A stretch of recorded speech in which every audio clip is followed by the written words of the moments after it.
సమస్త శరీరములందు అవ్యాకృత రూపిణి ప్రాజ్ఞస్వరూపిణి ప్రత్యక్షస్వరూపిణియగు బ్రహ్మమూర్తికి మా ప్రణామములు.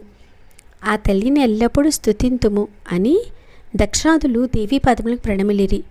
అప్పుడు శ్రీదేవి ప్రసన్నయ్యి వారితో ఇట్లెన్ను, ఓ మహాత్ములారా, నేను వరములిచ్చుతానను, ఏదేని వరము కోరుకురండి అనగా వారు హరిహరులకు మేలు చేకూరవలెనని కోరిరి. హరిహరులు మరలా తమ తమ శక్తులు కలిగి ఉండవలెనని కోరిరి.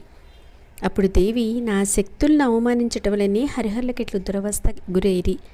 అట్టి అపరాధము నాకెన్నడూ ఎవరునూ చెయ్యరాదు. ఇప్పుడు నా దయాలేశం వలన వారి శరీరములకు ఆరోగ్యం చేకూరగలదు.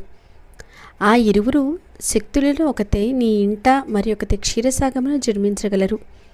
హరిహరులు నా ప్రేరణ చేత మరలా వారిని పొందగలరు.